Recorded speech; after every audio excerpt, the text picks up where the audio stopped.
오늘은 봄 셋째 주일입니다. 봄이 목사님 마음대로 셋째 주일입니까? 네, 그렇습니다. 그리스도인들에게는 이 사순절의 시작이 봄의 시작입니다.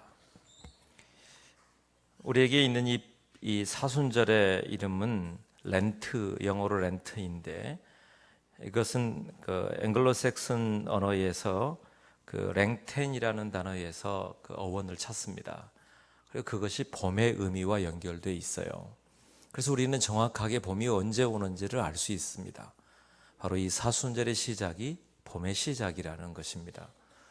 그리고 이 40일, 사순절의 의미를 부여하는데, 그것은 예수님께서 공생애를 시작하시기 전 40일 동안 금식하셨던 일, 또 모세가 그의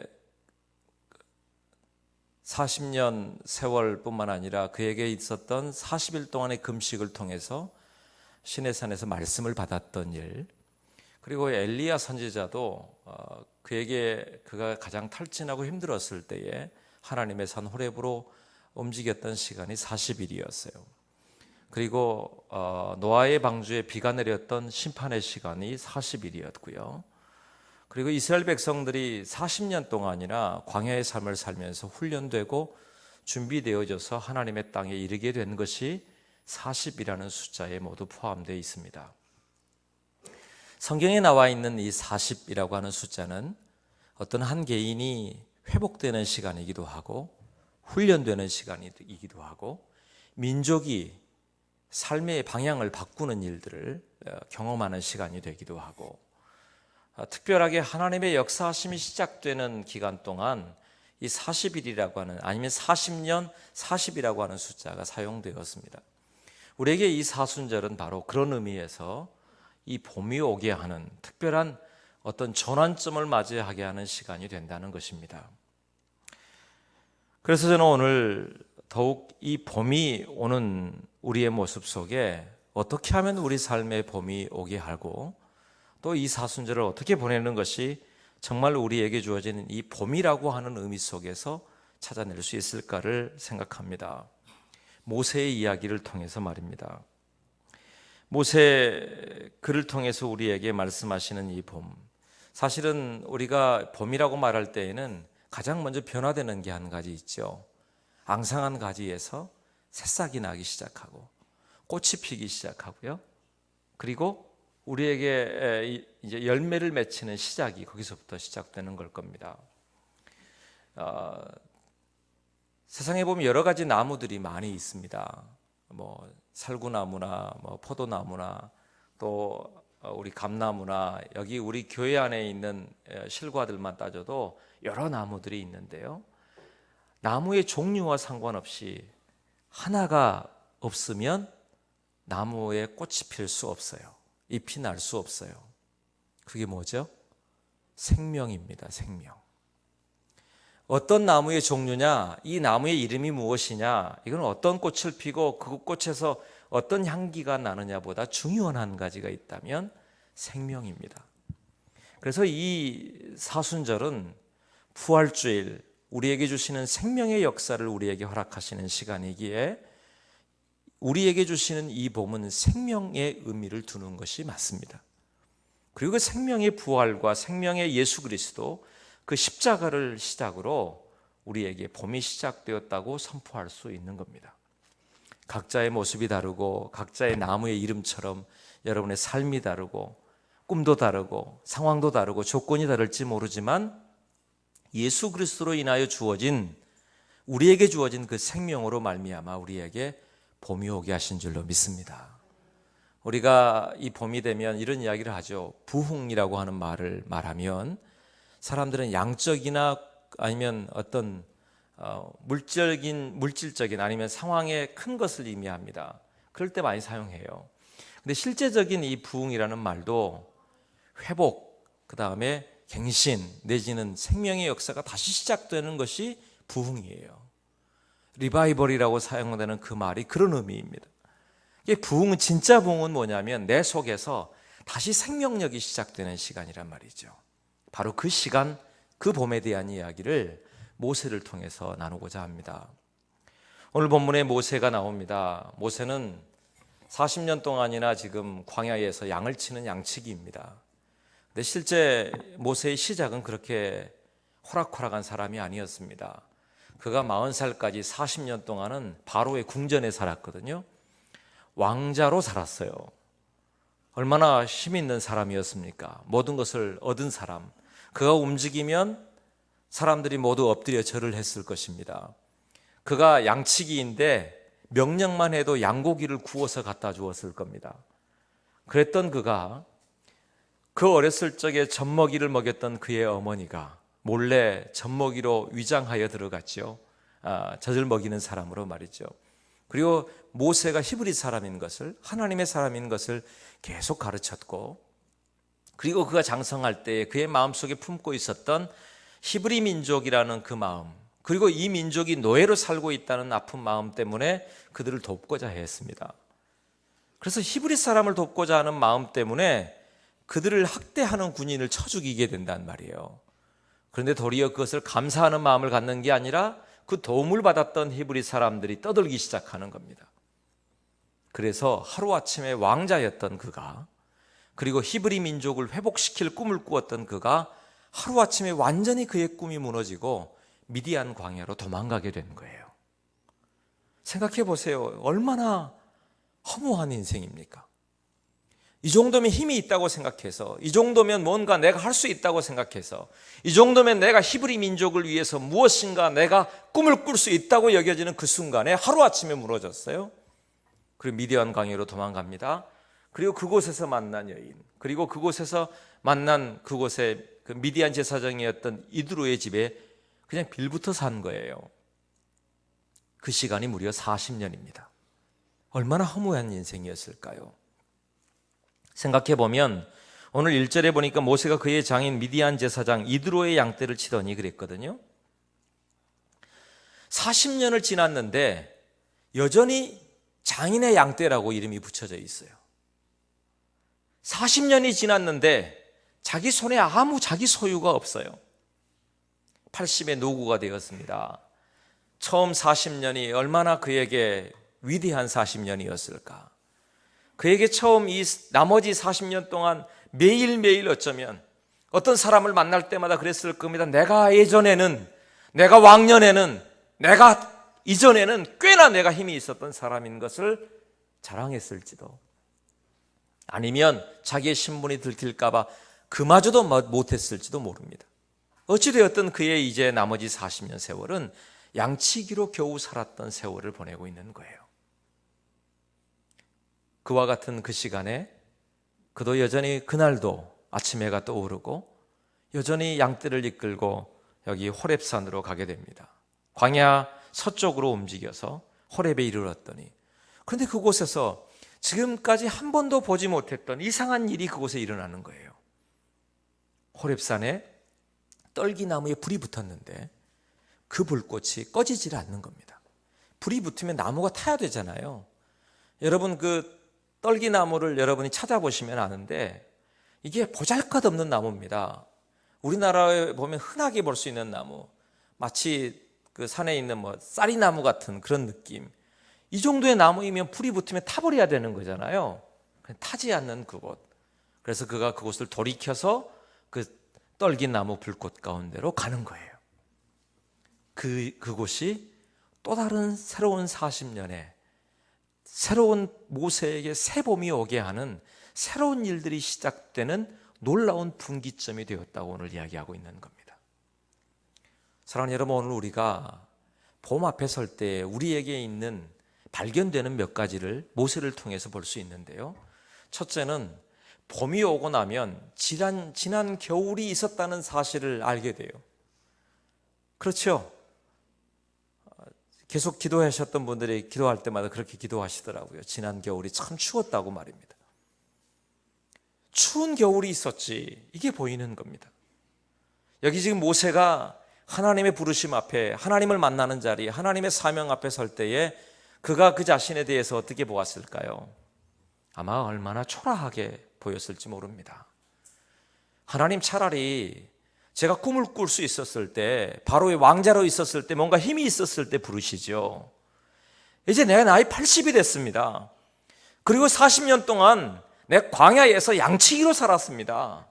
내 입이 둔한 사람입니다라고 말하잖아요. 아론을 붙여주시죠. 그래서 근데 왜 입이 둔해졌을까 생각해 보면 광야 40년 동안이나 양들과만 살았으니 머릿속에 가득 들어있었던 그 일들을 누구에게 하소연할 수 있었으며, 그리고 그것이 입이 둔하게 되는 것이 당연한 일이 아니었겠나 싶어요.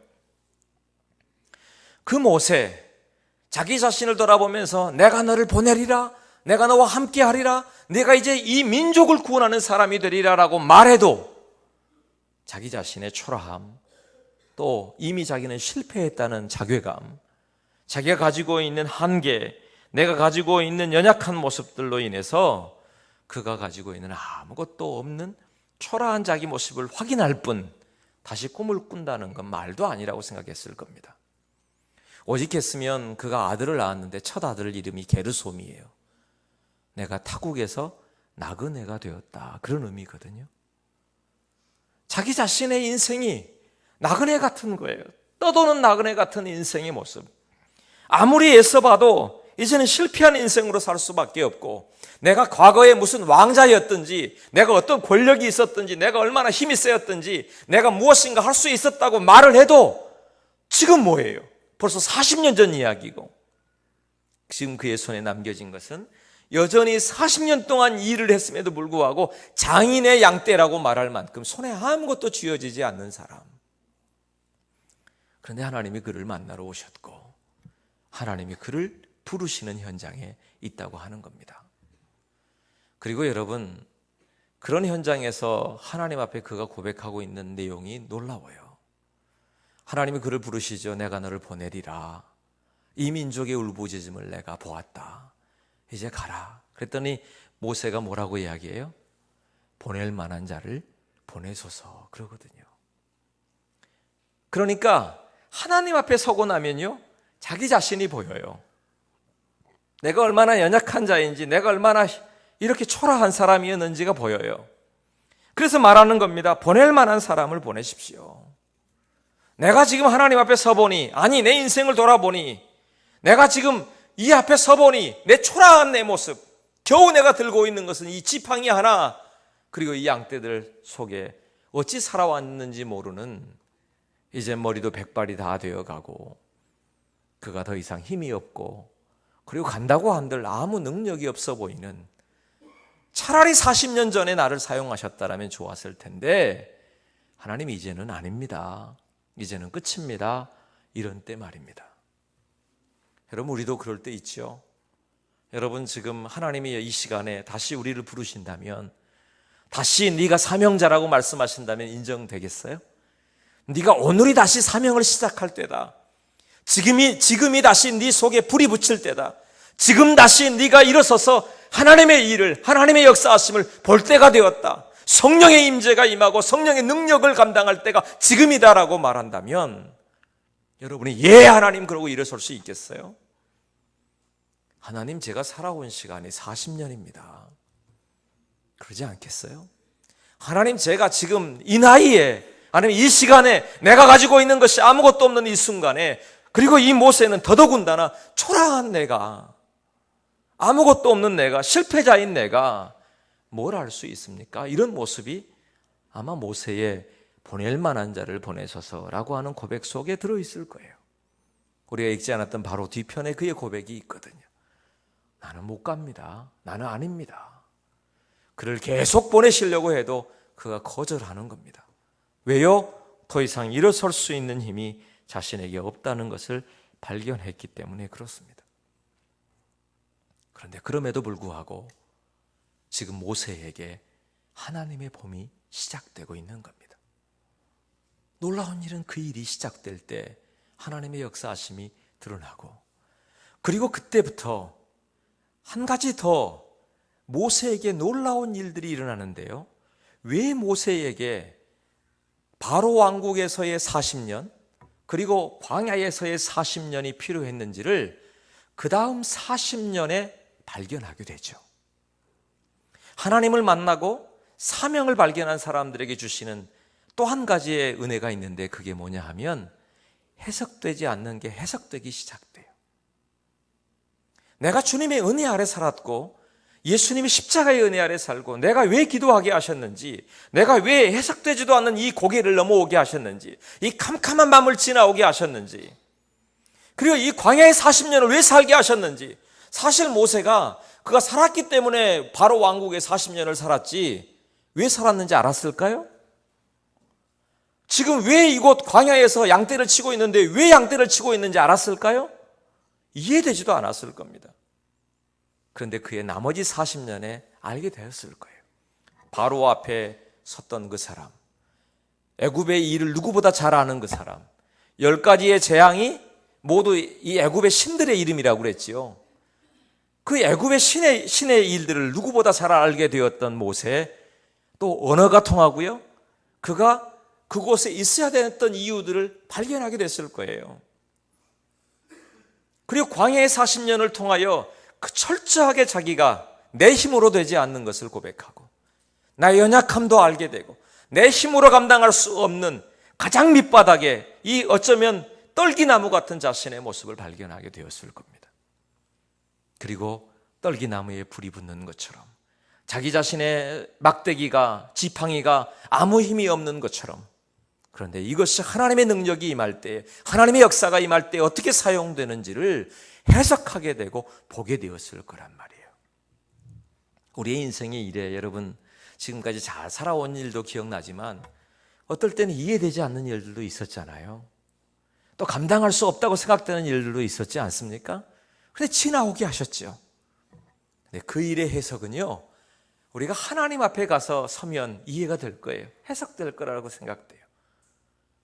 그런데 이 땅에 있는 동안에도 해석되어지는, 점차 차근차근 해석할 수 있는 방법이 한 가지 있다면 내가 선 자리에서 나의 사명을, 아니면 예수 그리스도를, 하나님을 발견하고 하나님을 만나는 자리, 그 일이 우리의 삶에 해석되지 않는 인생의 해석을 발견하게 되고 알게 되는 시간이란 말이죠. 그와 같은 은혜가 우리 모두에게 있게 되길 축복합니다. 누가복음 5장에 보면 시몬 베드로의 이야기 나옵니다. 시몬 베드로가 이를 보고 예수의 무릎 아래에 엎드려 이르되 주여 나를 떠나소서 나는 죄인이로소이다. 이게 어떤 내용이에요? 예수님께서 베드로를 부르셔서 그를 제자로 부르시는 장면이거든요. 근데 그 앞에 베드로가 밤새도록 그물질을 했는데 고기를 한 마리도 잡지 못했어요. 가장 지쳐 있을 때, 가장 힘들어 있을 때, 가장 초라할 때 베드로가 그 갈릴리 바다에서 평생을 살았어요. 이제 내 모든 힘으로, 내 모든 지혜로 이렇게 하면 그물을 내리면 고기를 잡을 수 있고, 이렇게 하면 이 시간이면 그물을 내려서 내가 어떤 것을 얻을 수 있다는 것을 아는 사람들. 저도 그런 이야기를 하거든요. 이게 낚시꾼들은 뭐 뻥이 심하다고 하는데, 제가 섬 사람이라 낚시하잖아요. 그러면 진짜로 이 던져서 고기가 물면 아직 올라오지도 않았는데 입질이 어떻게 하는 것인지에 따라서 이 물고기가 뭔지를 알 수 있어요. 물 속의 물고기라 한다니까요. 안 믿으시네. 아시죠? 낚시하신 분은 아실 거예요. 왜냐하면 물고기별로 입질이 달라요, 실은. 그래서 눈치챌 수 있습니다. 다 맞는 건 아니지만. 베드로의 마음도 그런 마음이었을 겁니다. 깊은 데에 가서 그물을 내려 자기 몸은 지쳐 있어요. 밤새도록 한 마리도 잡지 못했어요. 예수님 목수예요. 목수인 분이 어부인 사람에게 깊은 곳에 가서 그물을 내리랍니다. 이해가 되지 않습니다. 상황도 정말 자존심 상하는 상황입니다. 밤새도록 지쳐 있습니다. 겨우 지금 할 수 있는 것이 그물 깊고 있는 일밖에 할 수 없습니다. 근데 주의 말씀이 귀에 들려오기 시작해요. 그리고 놀랍게 그 말씀에 순종하여 깊은 곳에 그물을 내리지요. 고기를 마음껏 잡았어요. 그러면 기뻐하고 환호해야 될 텐데 그가 예수님 앞에 엎드려서 오늘 뭐라고 했어요? 주님, 나 죄인입니다. 나를 떠나십시오. 내가 보이는 시간이에요. 내 연약함이 보이는 시간이에요. 내가 할 수 없음이 보이는 시간이에요. 내 초라함이 보이는 시간이에요. 무엇보다 내 죄악됨이 보이는 시간이에요. 내가 뭔가 할 수 있다고 내 손에 쥐고 있었던 모든 것을 다 내어놓고 주님 앞에 엎드릴 수밖에 없는 시간이에요. 그런데 그때 예수님은 그에게 사명이 발견되었다고 말씀하시는 겁니다. 너 이제 고기 낚는 어부가 아니라 사람 낚는 어부 되어라, 그러시잖아요. 우리에게 있어서 우리의 인생에, 우리의 삶에 이런 멈춰섬의 시간이 있어야 돼요. 돌이키는 시간 말입니다. 오늘 여기 하나님 앞에서 멈춰서서 다시 나를 발견하는 시간입니다. 지난 주간 제가 그랬죠. 이 주일은 우리의 일주일의 삶을 멈춰서는 시간이라고 말입니다. 오늘 여기 너무나도 평범한 일상 중에 그날도 여전히 예전처럼 양을 쳤고, 그날도 여전히 피곤한 몸을 이끌고 나왔고, 여전히 그 앞에 와 있지만, 그러나 그날 그의 발걸음을 멈추게 한 시간, 그의 발걸음을 멈추게 한 초라한 이 호렙산 떨기나무, 그가 불이 붙어 있을 때에 그의 사명이 시작되는, 봄이 시작되는, 새로운 생명력이 시작되는, 회복이 되어지는 놀라운 역사가 시작되는 줄로 믿습니다. 그래요. 지금 여러분 속에 혹시 낙심이 있습니까? 후회함이 있습니까? 아니면 초라함이 있습니까? 내 속에 실망함이 있습니까? 놀라운 게 있어요. 그 순간 멈춰서서 다시 주님과 마주하는 시간이면 하나님께서 그 시간이 봄이 오게 하는 시간으로 시작되게 하실 줄로 믿습니다. 그 시간을 준비하는 거란 말이에요. 그래서 놀랍게 우리에게 오시는 이 봄은, 이 사순절의 시작은 제사순절로 시작하죠. 죄를 뒤집어 쓰고 회개하는 일부터 시작하는 겁니다. 가장 연약한 것부터 내어놓는 것부터 시작하는 겁니다. 그리고 봄이 시작되는 겁니다. 앙상한 가지, 아무것도 소망 없어 보이는 그곳에 뚫고 나와서 새싹이 나오는 것처럼, 꽃이 피고 향기가 나는 것처럼 놀랍게 봄이 시작되게 할 수 있는 건 거창한 데 시작되는 게 아니에요. 지금 내가 있는 자리, 지금 내가 선 자리에서 주님의 불을 발견하고 그 자리에서 새로운 일이 시작될 때 하나님의 봄이 시작되게 하실 줄로 믿습니다. 그곳에 하나님의 역사가 있는 거예요. 모세를 보면서 이런 생각을 했습니다. 모세의 삶 가운데 있었던 이와 같은 새로운 40년을 시작하게 했던 이 일이 우리에게는 어떻게 적용될까? 제가 한 4년 전에 이 본문을 가지고 설교했더라고요. 제가 원고를 다 찾아보니까. 그때 제가 제목을 붙였던 게 마중불이라고 붙였어요. 기억나세요? 마중물에서 온 겁니다. 마중물이 뭐예요? 마중물, 아마 여기 태반은 아마 예전 그 수도를 안 써봤을 텐데 펌프가 있어요. 우물이 있고, 여기 어르신들은 써보셨을 분들이 있으실 텐데요. 펌프가 있으면 그곳에 옆에는 반드시 양동이 하나가 놓여 있고 바가지 하나 그 속에 있죠. 아무리 펌프질을 해도 물이 안 올라와요. 그런데 이곳에서 바가지 안에 물 하나 퍼서 그 속에 넣고 내버려두면 안 되죠? 빨리 펌프질을 다시 해요. 그러면 갑자기 무거워지면서 속에 있던 물이 솟아오르기 시작하죠. 그리고 샘물이 닳도록 시원한 물들이 올라오는 겁니다. 근데 재밌는 게 이거예요. 처음 이 마중물은요, 이게 마중물이라 그러거든요. 이 처음 마중물은 깨끗한 물이나 무슨 정수된 물이나 시원한 이런 물이 아니에요. 그렇죠? 옆에 떠났던 물이니까 흙이 쌓여 있기도 하고, 뭐 나뭇잎이 들어가 있기도 하고, 뭐 이게 지저분하기도 해요. 근데 그거 살살 그냥 건져내고 부어요. 그리고 펌프질을 시작하는 겁니다.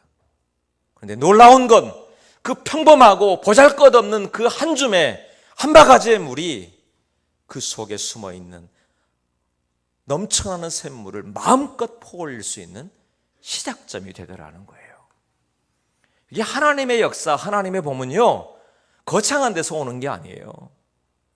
여기 지금 모세가 하나님의 봄을 맞이하고 하나님의 사명을 맞이한 것은 그가 40년 동안이나 양치기로 살았던, 늘 왔다 갔다 하던 곳, 늘 그곳에 있었던 곳, 늘 보았던 이 떨기나무 여러분 보셨어요? 인터넷 찾아보면 볼 수 있어요. 아주 아무것도 아닌 거예요. 보잘것없는, 광야면 늘 있을 만한, 산에 가보면 쌀이나무 같은 뭐 그런 거예요. 그런데 그곳에 하나님의 불이 임하고 그곳에 하나님의 이 모세를 만나시기 위하여 만나심의 역사를 정하고 하나님의 땅이라 구별하고 하나님이 그를 신을 벗게 하고 하나님과 동행하는, 하나님과 마주하는 시간을 맞이할 때 이미 그곳에서 생명의 봄이, 부활의 봄이, 사명의 봄이 시작되게 하신 줄로 믿습니다. 그 일이 시작되고 있는 겁니다. 우리의 심장이 다시 뜨거워지는 시간, 십자가를 다시 묵상하는 시간, 다시 내 마음이 왠지 그곳에 가서 내 마음이 울컥해지는 시간, 다시 내가 멈춰설 수 있는 시간, 다시 하나님이라고 다시 부를 수 있는 시간, 그 시간이 우리에게 주시는 새로운 사순절, 봄의 시작이라고 말하고 있는 겁니다. 그러기 위해 여러분의 마음이 더 정말 집중하고 민감하고 온 힘을 다해야 해요. 사도행전 16장에 보면요, 사도 바울이 아시아에 복음을 전하려고 했을 때 못 가게 하죠. 그들이 부르기아와 갈라디아 땅으로 다녀가 무시아 앞에 이르러 비두니아로 가려고 애썼어요. 그런데 성령께서 못 가게 하시는 거예요. 그런데 환상 중에 마게도냐 사람들이 손짓을 하면서 제발 와서 도와달라고 하거든요. 바울이 그 다음에 이렇게 고백합니다.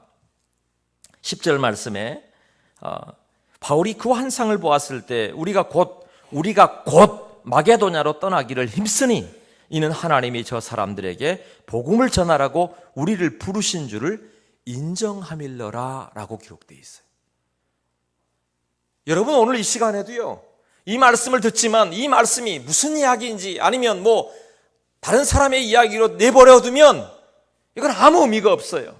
좋은 이야기 하네, 재밌는 이야기 하네, 오늘 말씀 듣고 나갔더니 낚시 고기만 생각나고 다른 거 아무 생각도 안 나고.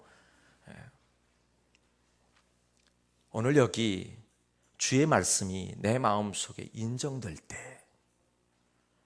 그래, 나를 향하신 주의 말씀이야. 지금 이 순간이 내가 멈춰서서 다시 하나님 앞에 서고, 다시 이 순간이 멈춰서서 다시 주의 이름을 부르고, 다시 이 순간이, 내 초라한 이 순간이, 연약한 이 순간이, 제가 어제 신문에 보니까 한국인의 직장인들 중에 80% 이상이 이미 번아웃 증후군에 있대요. 탈진 증후군에 있다는 겁니다. 그것뿐이에요? 여러분, 여기 있는 그리스도인들은 더 많이, 세상 사람들보다 더 많이 스트레스를 받고 더 많이 신경 쓸 것이 많고 더 많이 애쓰잖아요. 그러면 그리스도인들은 완전히 다 번아웃 돼야 되죠. 탈진해야 되는 게 마땅해요. 그런데 놀라운 게 있어요. 우리도 연약한 육신의 몸을 입고 우리의 삶의 힘이 버거울 때 우리도 지치지만, 때로는 초라하게 여겨지지만, 때로는 힘들지만, 때로는 포기하고 싶기도 하지만, 놀랍게도 그 속에 여기 생명력이 있어서, 그 속에 우리 불꽃이 다시 있어서 반드시 살아나게 하시는 봄이 오게 하실 줄로 믿습니다. 아까 말씀드렸죠. 초라한 가지가 앙상한데, 그런데 그 속에 진달래냐 아니면 개나리냐의 문제가 아니에요. 노란 꽃이냐 붉은 꽃이냐 흰 꽃이냐 이야기가 아니에요. 그 속에 생명력이 있느냐가 봄이 오게 하는 거예요. 우리 속에 예수 그리스도가 계심을 확인하는 은혜가 있게 되길 축복합니다. 그리고 내게 말씀하시는 것을 인정할 수 있게 되길 축복합니다. 내게 말씀하시는 거예요. 너 반드시 일어나리라. 너 반드시 부흥하게 되리라. 너 반드시 회복하게 되리라. 반드시 네가 꽃이 피게 되리라. 열매 맺게 되리라. 아멘. 아멘. 옆에 분들이 고백합시다. 당신이 봄입니다. 당신의 꽃이 있습니다. 그러면 이렇게 말하죠. 그럼요. 제가 옆에 분들에게 고백합시다. 그럼요. 제가 꽃입니다. 너무 당당하게 이야기하시는 분들이 있으시네요. 근데 사실이에요.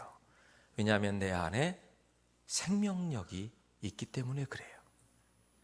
각자의 모양과 각자의 모습들, 각자의 일터가 다르고 각자의 인생이 다르고 각자가 사는 삶이 다를지 모르지만 내 안에 예수 그리스도의 십자가와 그 부활의 능력과 생명력이, 성령의 불꽃이 가시 떨기 위해 그 위에 임하면,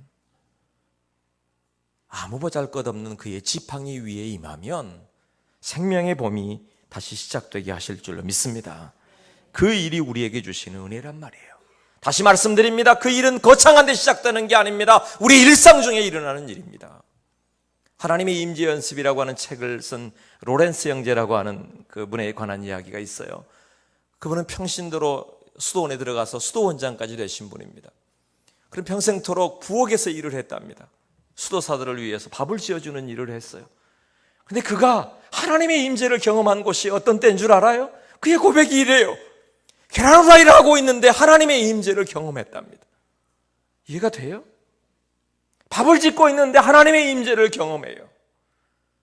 여러분이 있는 장소 그곳이 하나님의 임재를 경험하는 장소란 말이에요. 여러분이 있는 그곳이 꽃이 피게 하는 장소란 말이에요. 내가 있는 그 자리가 의미 없다고요? 아니에요. 그리스도의 생명력이 그곳에 있으니 그곳에서 하나님의 역사가 시작되게 하면, 생명의 역사가 시작되면 그곳이 봄의 사명이 시작되는 장소인 줄로 믿습니다. 주의 역사를 기대할 수 있는 은혜가 있기를 바랍니다. 하나님의 역사가 그곳에서 시작되게 되는 겁니다. 말씀을 맺겠습니다. 봄에 대한 이야기를 찾다가 한 분이 써놓은 그 글을 보았습니다. 이분이 이렇게 적었더군요. 봄 봄이 왔네요. 어디서 많이 듣던 것 같죠? 봄 봄이 왔네요. 그런 건가요?